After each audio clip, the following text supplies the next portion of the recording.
to Global Mantra Outlook 2013, a special show that profiles prominent fund managers from the City of London and gets their views on the global market environment. Joining me in the show today is Jonathan Bell, who's the head of emerging market equities at Nomura Asset Management. This is the first time that Jonathan is talking to an Indian business channel. Jonathan, thanks very much for taking out the time. Thanks for having me, Tamar. Okay, let's start off by assessing your view of emerging markets in 2013. And do you think that investor appetite would be largely risk on or risk off stepping into the new year? I think we'll have a kind of more constructive outlook for 2013. Certainly we've had a lot of kind of big overriding macro difficulties. And a lot of these issues have been, really focused in developed markets. So whether it's the European crisis, fiscal cliff issues. But as we go into 2013, earnings expectations look decent for emerging markets. So we're looking at about, consensus is at 13% earnings growth for next year. Certainly valuations are attractive. We're at 10 times earnings, 1.6 times price to book, which is 1 standard deviation cheap by historic norms. And certainly there's a lot of bad news in the price. Meanwhile, in various markets, earnings have come through in the last quarter, have been relatively strong. And we see, growth in most markets, and I can only cite a few markets where you actually see negative earnings growth for next year. And that's largely confined to Russia, Czech Republic, and Poland. So you're saying all the bad news is in the price right now? I think a lot of the bad news is in the price. Certainly we could have left field events, kind of tail risk events, but other than that, I think a lot of the bad news is in the price. So do you think that there's potential of the fiscal cliff just riding over as a non-event? I think there's enough ways to work around it, and that, I don't think, we're at the kind of worst case predictions where you could knock out as much as, say, 3% of growth out of the U.S. next year. I think certain provisions can be extended, and that, again, legislators in the U.S. will likely come to a compromise. So you're not accounting for this risk when you're looking at your EM allocations for 2013? Again, it's a risk you have to be aware of, but at the end of the day, we're bottom-up stock pickers within the emerging group at Nomura Asset Management, and we're most focused on a bottom-up stock-specific view. Okay, in the second half of 2012, one of the reasons cited for why some of the emerging markets did well, especially a market like India, was that the concerns coming in out of Europe kind of settled down a bit. The debate about whether the euro will survive got answered partially on account of the unlimited bond buying program laid out by the ECB. You think that's the reality that's going to stay for a while, where we're not going to be looking at more bad news, despite the austerity measures coming in and the debate on that issue? Look, it will be a backdrop for some time to come. I mean, we just, I think it was Greece just got through. The market will continue to pressure politicians to push through reform, and it'll be a continuous backdrop. And if you take a step back, I believe pretty much in the Rogoff and Reinhardt thesis, they looked at a myriad of debt crises really over the last 1,000 years. In the best case scenario, it's almost always the same. It takes at least a decade to work your way out of it. It's a long, slow, boring process, which means probably more government regulation, financial repression to a certain extent, and eventually investors, it's not that you become completely immune to that, but it falls a little bit more into the background. So you think a secular bull run for emerging markets is wishful thinking right now? Again, depending on your start date, we're in the midst of one.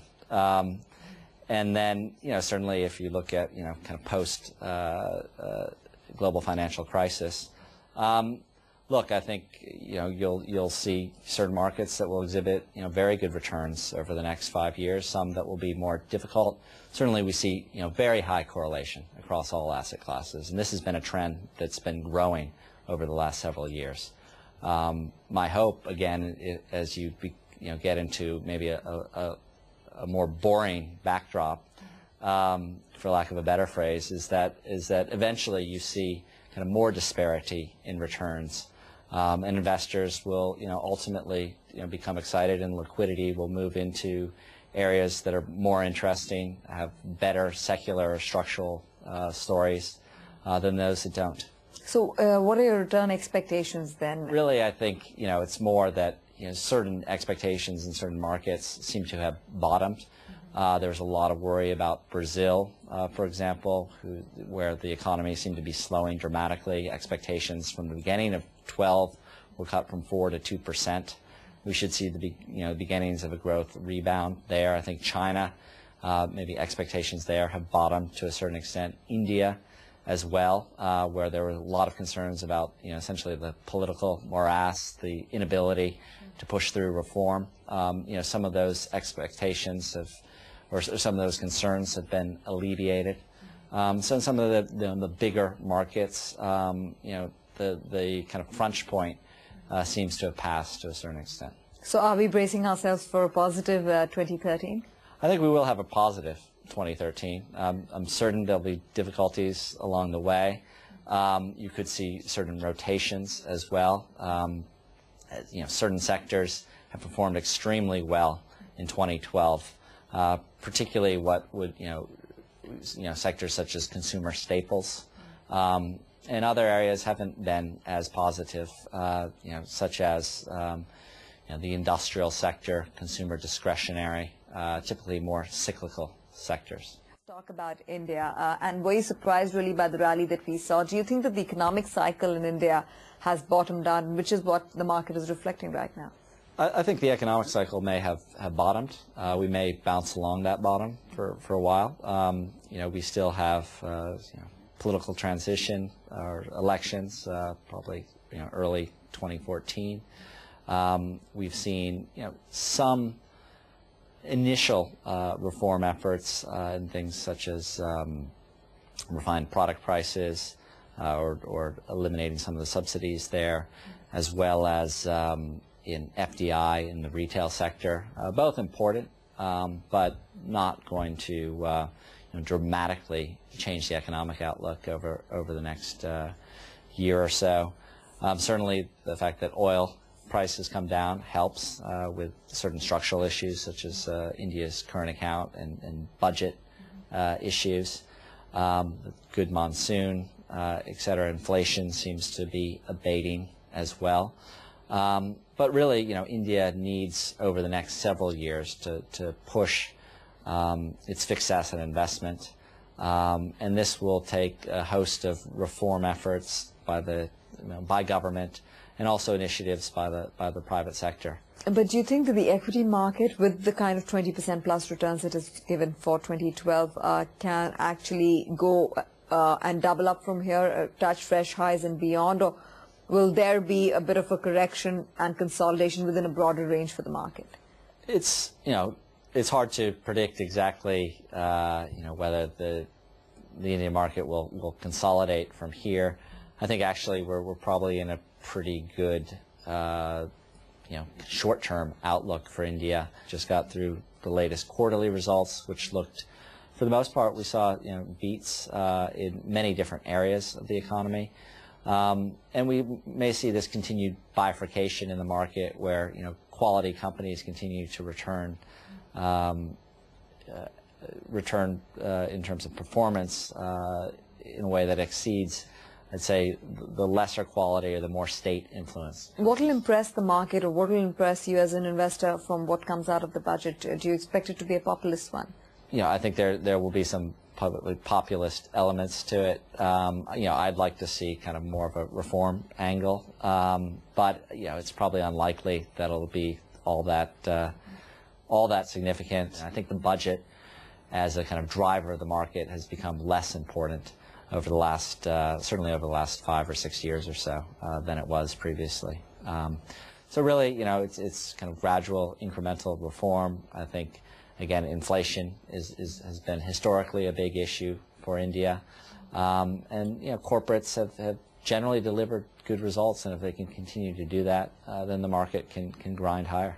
And you have kind of it's anecdotal or kind of isolated events, but I think it also helps to frame market sentiment. We had the announcement that Diageo will take a 53% stake in United Spirits, which I think is important in showing how Indian companies are very well managed, and also in some cases. Does that excite you?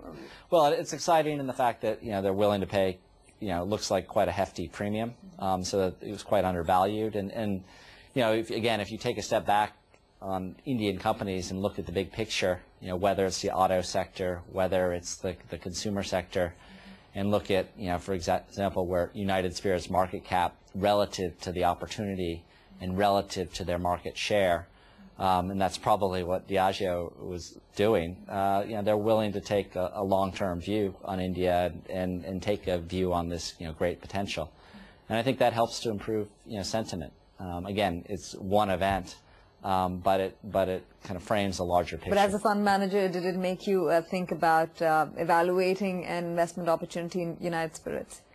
I think from our perspective, we may have missed the boat on that particular stock, but certainly I think there's a lot of opportunity, particularly in the mid-cap space in India and in those more consumer or domestic demand-oriented sectors. What pockets do you like? What sectors do you like in India? What specific names are you looking at? Certainly, we've liked the staples sector historically. It looks a bit stretched in terms of valuations. Discretionary is one area I'd look at. The auto sector, if you follow the trajectory of China's growth, China now has an automobile sector. I think they did 14.5 million units last year, which is about, should be, well, about 6 times that of India's automobile sector. We're at very early stages, but the likely path is an S shape in terms of growth. And whether it's two-wheelers, which should be actually, is already at the real takeoff stage, or four-wheelers, I think there's a lot of opportunity. And some well-managed companies that have had some difficult times in the past year. But certainly there's opportunity for margin improvement and for decent, kind of longer-term structural growth. Do you think corporate earnings have bottomed out in India? Again, in certain pockets, and looking through the latest financial results, they appear to have. I think it just very much depends. I think you'll see, probably pretty big disparities still going forward between, say, the private sector banks and the public sector banks. But it really depends. But the latest earnings releases, and again, we're fairly long-term in our investment outlook, but they look decent. Historically, what are some of the stock ideas that you've liked in India? Historically, certainly played the infrastructure sector. It's a disclosed holding, but we've had names such as L&T in India. Again, have tended to shy away towards those sectors that have the greatest amount of kind of policy risk. For example, the telecom sector. And I have my battle scars from years ago when I used to be a telecom analyst and focus very heavily on that sector. But certainly it's a sector that we tend to stay away from currently. What about energy companies in India, especially the big refining stocks, the likes of an RIL? Because if you are looking at India, you've already stated to me that you are essentially looking at large cap companies. Which are the names that you like from the energy basket? Currently, we don't hold any energy stocks in our portfolio within the India space. Certainly we'll revisit names such as Reliance over the course of next year, and certainly names. What would change for you to look at Reliance again? I think, well, valuations can change, and again, it doesn't look particularly attractive relative to, quite frankly, a global emerging market energy space that looks extremely bombed out right now. So, we're always comparing relative opportunities in India, in Brazil, in China, in Russia, and just doesn't stack up in the same way that some of the opportunities, for example, in Russia do at the moment. And again, we'll look at policy reform. We'll look at kind of business strategy going into the next fiscal year, et cetera. But currently it's not a position in the portfolio. You're staying away from state-run companies completely.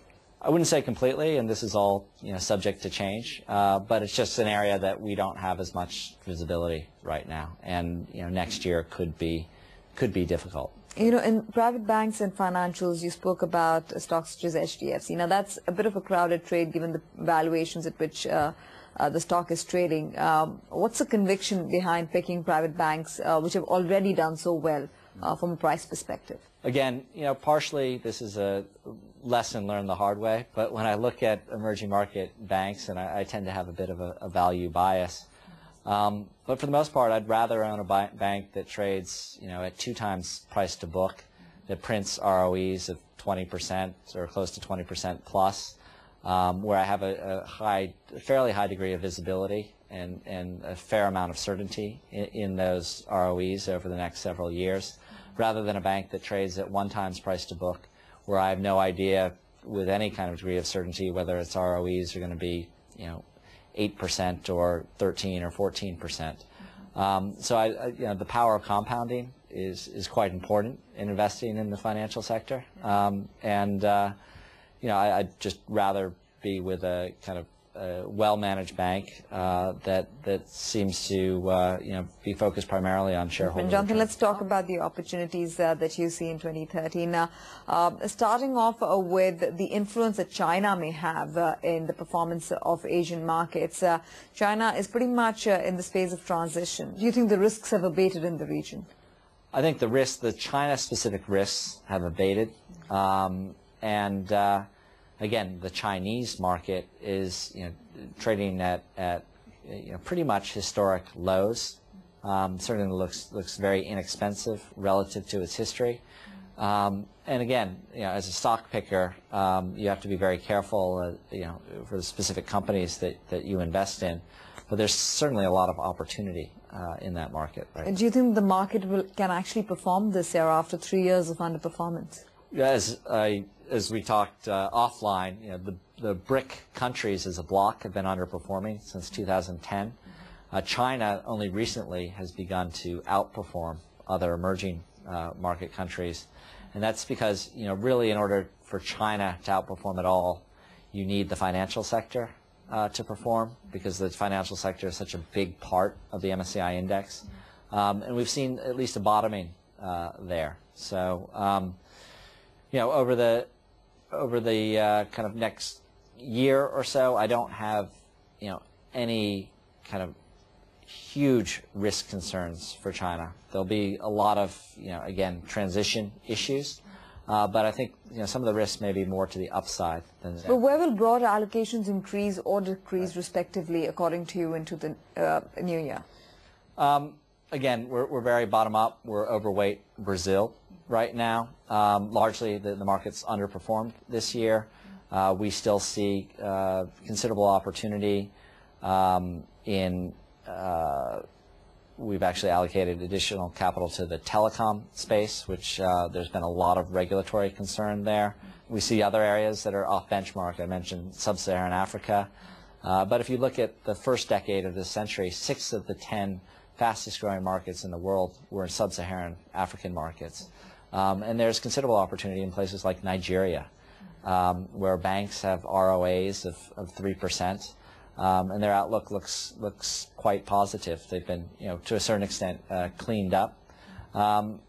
We see, opportunities in Russia even, which the market just, again, looks very cheap relative to its history.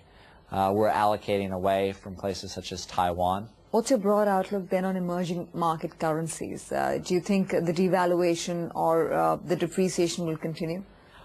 Recently we've seen, and this has been somewhat coupled with QE3, but we've seen emerging market currencies begin to rebound. The Korean won, for example, has appreciated by 4% over the last 2 months.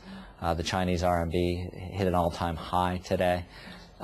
We've seen, likewise, the Indian rupee has been pretty strong year to date. Again, generally, emerging markets currencies are fairly pro-cyclical. Our expectations are that we've kind of hit a bottom of the cycle.